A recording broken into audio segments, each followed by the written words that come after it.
I recently made this stool for a DIY how-to beginner video for new woodworkers. And when I got done with it, I said, how am I going to finish it? I really like rustic furniture, old farmhouse stuff, vintage antiques. And so I figured, you know what? Why not do a transformation from something new to something old? All right, stick around, because when this thing's finished, not even your grandma's going to be able to tell whether it was something new or something old. All right, let's get started. This isn't going to be the typical how-to video where I explain step by step of what you're seeing, but it will show you a variety of the techniques that I use for distressing wood. There's multiple layers of paint, cuts that are strategically made, and areas that get stripped, painted, and sanded again for one purpose, to have it turn out like the vision in my head. This isn't a quick 1 hour process. In fact, I spent about 25 hours on it, so I hope that you'll take the 5 minutes or so to watch this from start to finish. As I was working on this, a thought came to my mind that I wanted to share with you.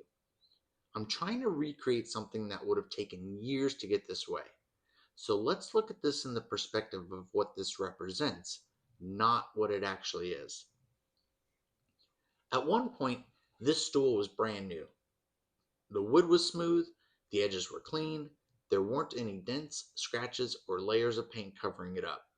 A carpenter carefully built it for a purpose. And honestly, our lives start out a lot like this stool. When we're young, we haven't been through much yet.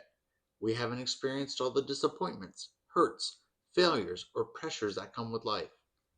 But then life happens. People let us down. We make mistakes. We go through difficult seasons. And little by little, the marks begin to show. This stool's been stepped on, dragged around, dropped, and used hard for years. You can see the scratches, chips, cracks, and wear. And at some point, instead of repairing the damage, someone just added another coat of paint, then another, and maybe another after that. And isn't that what we often do? Instead of dealing with the hurts underneath, we cover them. We hide behind a smile. We stay busy. We pretend everything is fine because covering the damage feels easier than facing it. But paint can cover scars. It can't remove them. Underneath all those layers, the dents and cracks are still there. But here's what I love about this stool. Even after years of abuse, it's still standing. Why? Because the carpenter who built it chose the right wood. Strong wood, sturdy wood, wood designed to carry weight. This stool doesn't look perfect anymore, but it hasn't fallen apart. And that's true for many of us. Life has left some marks. Maybe you've been through disappointment, loss, failure, or seasons you never expected. Maybe you feel worn down, but you're still here. You're still standing. Not because life has been easy, but because you were made stronger than you realize. And here's the part that really stands out to me. Underneath all these layers of paint, underneath every dent, scratch, and crack, it's still a stool. Its purpose hasn't changed. The damage didn't erase what it was created to be. And I think a lot of people need to hear that because sometimes we start believing that our scars define us. We think we've been through too much, made too many mistakes, carried too much baggage, but damage doesn't erase design. A worn out stool is still a stool, and a wounded person still has a purpose. If I were to sand all this paint off, I'd reveal the wood underneath. The grain would still be there. The craftsmanship would still be there. The carpenter's work would still be there.